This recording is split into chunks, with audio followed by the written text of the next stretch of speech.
Getting accepted to any UC nowadays is extremely hard. There's thousands of applicants, and even though if you have like a 4.0 GPA, thousands of volunteer hours, and somehow found the cure for cancer, it's still a lottery system for if you're gonna get in or not. But today I'm gonna be telling you 2 methods that will increase your chances of getting accepted to any UC university drastically. Because I personally use these 2 methods to go from a person in high school that got it denied by every UC, and I mean every UC, to going 2 years later to getting accepted to every UC. So if you have your sights set on getting into the top UC like UCLA, UC Berkeley, then this video is perfect for you because I'm going to be telling you how to get in. So with that, let's just get right into the video. So with the first method, it's just simply transfer from a community college in California. So with going to community college, your chances of getting into any UC university, even the toughest one like UCLA and UC Berkeley, they increase 3-fold and sometimes even up to 10-folds. So the average acceptance rate for a senior in high school applying to UCLA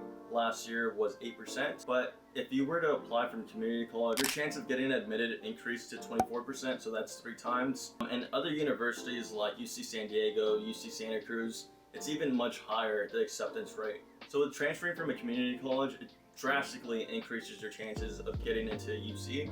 And I know, going to community college out of high school is kind of embarrassing. But you really have to weigh long-term versus short-term benefits. So choosing the transfer route, like I personally did, you can actually control if you're gonna get accepted or not, rather than in high school where it's kind of like a lottery system. So with this, it's something to consider if you really want to go to a top university like UCLA, UC Berkeley. Okay, now moving on to the second method. And with the second method, there's a lot of nuances to it. So although I'm going to try to go in as much detail as I can, it's something that you really have to look into further if you want to choose this method of increasing your chances of getting accepted. So this only works if you're transferring into one of these schools. You can't really do it when you're in high school. So with this method, it's to apply for a major that's less impacted for the major that you're already applying to. So this won't work when you're in high school because college admissions, they really don't take a lot into account what major you're applying to. They slightly take that into consideration, but it's not a major differentiating factor if you're going to get accepted or not. But when you're transferring from community college, they place a much higher emphasis on what major you're applying for. So for example, this method is best if, say, you want to go into business, you're applying for all these business schools, but you don't know if you're going to get in, your GPA is kind of low, so you're unsure if you're going to get into this school, but you really want to go to like UCLA, UC Berkeley. So for UC Berkeley, the acceptance rate for transfers last year was 5% for the School of Business, but for a similar major like economics, it was more than 10%. So with this, you're increasing your chances 2 to 3 folds by applying to a major that's a bit less impacted. So for myself, this is something I did. So instead of applying for like business, economics, I chose to apply for political economy. And with political economy, the acceptance rate is like 40 plus. So I just knew I for sure just wanted to get in, increase my chances as much as I can.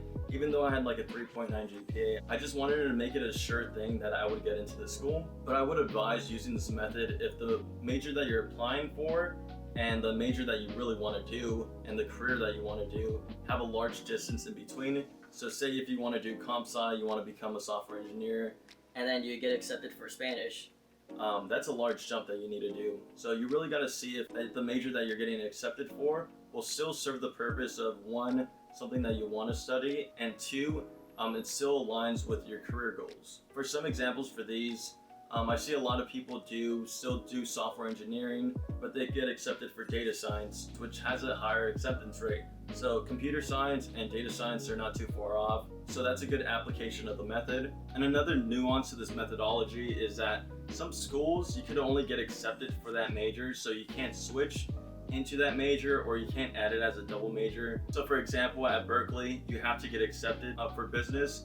You can't change your major into that, or you can't add it as another major. But something that I've done to work around that as a person that still wants to go into business, I still take classes within Hogs. So I know for people, for example, that have taken the entire like core curriculum for business, even though they're not a business major. So there's still ways around this for getting into like a certain career that you want to do. So these are some things to take into consideration if you actually end up using this method, because it'll drastically increase your chances for getting into that school. But you really have to look into what you want to do post-college, and if that major you get in for, or the major that you're planning to like double major or switch into, still aligns with your career goals. So the transfer method and also choosing a specific major that's like not impacted are both great ways to getting accepted into your dream school. Mine was UCLA, but I ended up choosing UC Berkeley, but that's a whole nother story. But yeah, I hope this information was valuable to you, and I'll see you guys in the next one.